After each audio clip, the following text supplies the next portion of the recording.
Tudo bem, pessoal? Nesse bloco a gente vai falar sobre um tema que é um tema um pouco mais complexo. Eu acho que de todas as medidas seria a medida mais complexa e que não é de fácil entendimento, mas eu tentei simplificar ao máximo para que você entenda como um leigo, que eu me considero um leigo também nesse assunto, certo? Estou trazendo apenas minha experiência sobre o tema securitização de operação de crédito.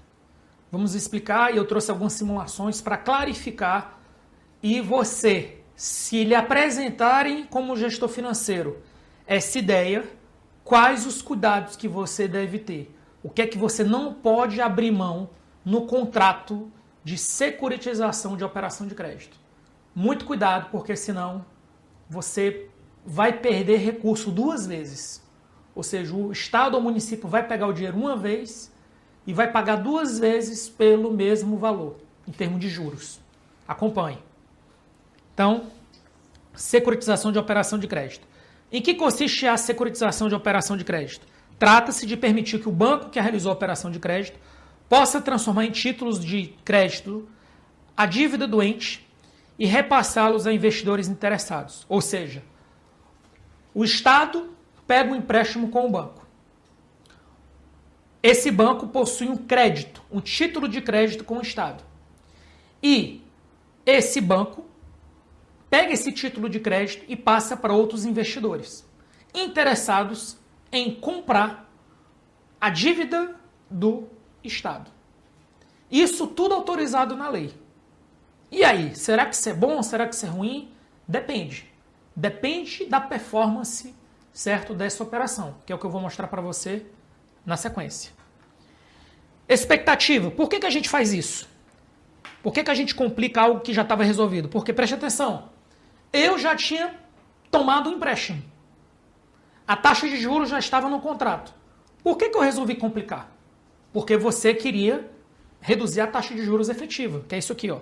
Você queria, expectativa, conseguir reduzir a taxa de juros e reduzir o custo da operação para o banco e para o ente. Por quê?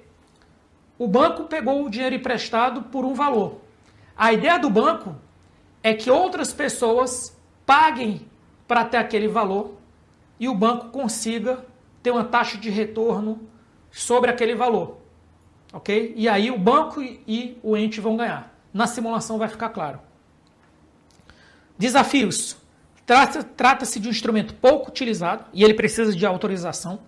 Ele não é liberado total. Na verdade, ele é exceção dos casos. E aí um outro desafio. Como ele é pouco utilizado, você, setor público, vai entrar numa área em que o mercado é mais ágil, certo? Ou seja, o mercado é mais ágil que o setor público. Aqui não é privado, não, aqui é público. E pode antecipar movimentos. Ou seja, o setor público não tem experiência no assunto, não age todo dia. O setor privado é rápido, ele não tem as burocracias, as amarras do setor público. Então ele pode se antecipar os movimentos e frustrar a tentativa do setor público de aumentar, ou na verdade reduzir o custo do empréstimo original. E ainda existe o risco de captura dos agentes públicos pelo setor privado. Como se trata de uma operação que vai se dar no âmbito privado, porque agora é banco privado com investidores, certo? Existe a possibilidade da captura total aqui do setor privado pelo setor privado, que é muito fácil. Ou seja, insider traders, ou seja, pessoas que têm acesso privilegiado da informação para comprar esses títulos. Ok? E aí vamos para a simulação. Fase 1 da operação de crédito garantida pela União. Hipótese. Valor da operação, R$1 milhão. Taxa de juros, 16% ao ano. Taxa livre de risco, taxa Selic, 6%. Ou seja, esse juro de 10% a mais que está se pagando é em função do risco. Ok? E aí vem a pergunta, por que pagar 10% a mais de juros anual em um empréstimo que poderia ser pego diretamente com a STM? Só que aí tem um problema. Se esse empréstimo for destinado para pagar despesa com o pessoal, esse empréstimo não pode ser pego com a STM, nem pode ser pego com o banco público, Banco do Brasil ou Caixa Econômica Federal. Aí você tem uma barreira. Então você vai ter que se socorrer, nesse caso, ao setor privado. Só que a pergunta é, por que pagar 10% a mais, já que a União está garantindo esse empréstimo? E aí, vamos lá. Outra informação. Valor da operação, R$1 milhão. Taxa de juros cobrada, 16%. Taxa livre de risco, 6%. Taxa de retorno em títulos com risco similar, 8%. O que é risco similar?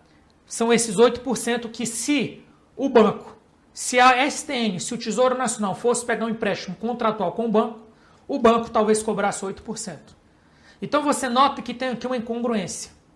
O banco privado está cobrando 16% do Estado, mas numa operação similar, para cobrir despesas com o pessoal, por acaso, esse banco ou um outro banco similar cobraria 8%. Então o banco já está ganhando 8%, ele já está ganhando um empréstimo, que a taxa de 8% já seria uma taxa aceitável com a União, e ele ainda cobrou 8% por ser o Estado. Só que ele cobrou 8% por ser o Estado, sendo que aquele empréstimo é bancado, é garantido pela União, o que não faz o menor sentido.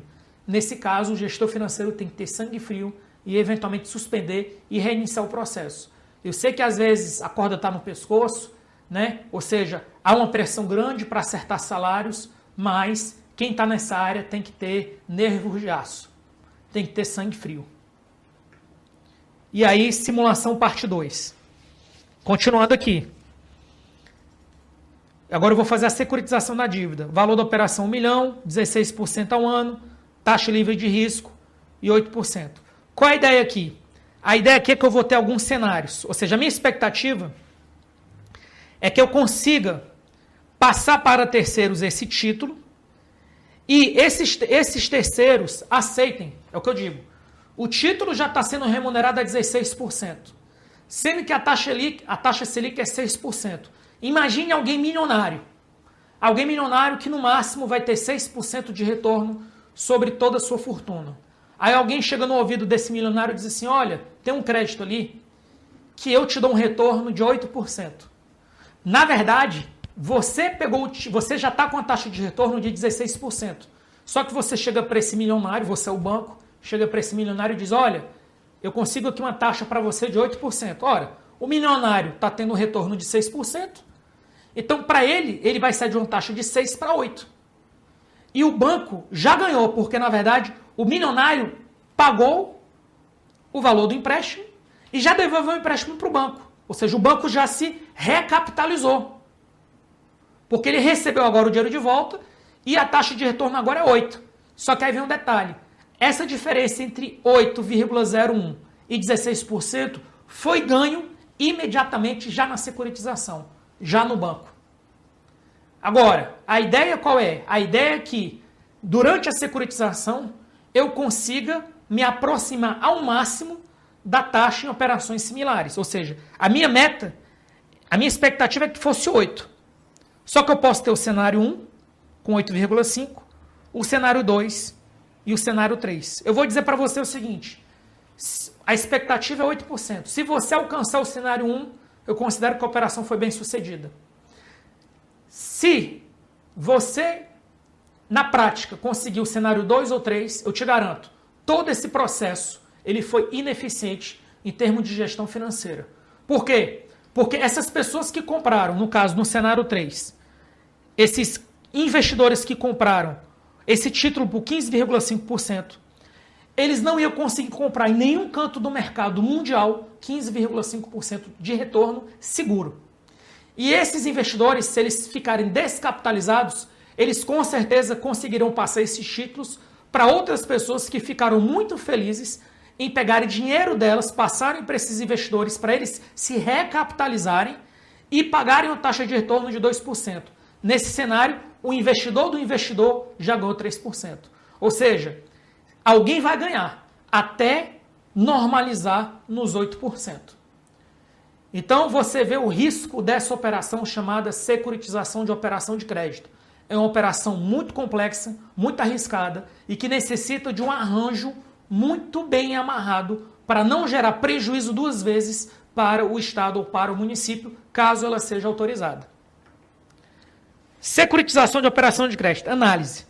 A expectativa é que, se o arranjo foi bem feito, deve-se alcançar o cenário 1. Nesse cenário, o ente pagará pelo empréstimo o valor mais próximo do valor praticado pelo mercado. que seria 8,5%. No cenário 2 e 3, esse ganho será capturado, ou foi capturado, pelo setor privado. Desse modo, o arranjo contratual deve prever que, em determinadas condições não vantajosas, a operação não será processada. Porque, se essa operação não for bem feita, na hora que se toma a operação de crédito, a decisão seguinte agora é do banco privado. Mas o banco privado, esse contrato, esse arranjo institucional, ele deveria garantir que, em situações não vantajosas, essa operação não poderia ser processada. Do mesmo jeito que, quando foi feita a operação de crédito, o responsável pelo Estado, o responsável pelo município, pela gestão da finança, ele deveria ter nervos de aço, sangue frio e não dar seguimento na operação. Lições aprendidas. Possui um expert na equipe que considera os diversos riscos na operação. Se não tiver expert, é melhor não fazer isso aqui. Possui um arranjo contratual que a operação de securitização da operação de crédito precise de um aval do ente. É o que eu chamo de cláusula de desempenho. Se não tiver essa cláusula de desempenho, eu te digo, preste atenção, se não tiver essa cláusula de desempenho, eu te digo, a chance de captura pelo setor privado é elevadíssima. E a chance disso dar errado é 99,99% de certeza. 3. Ter a capacidade técnica e a atitude de suscitar operações que não mostrem ser vantajosas para o ente, mesmo havendo a pressão para abastecer o caixa. Beleza, pessoal? Espero que tenham gostado, tenham aprendido bastante. Fiquem com Deus, até a próxima aula.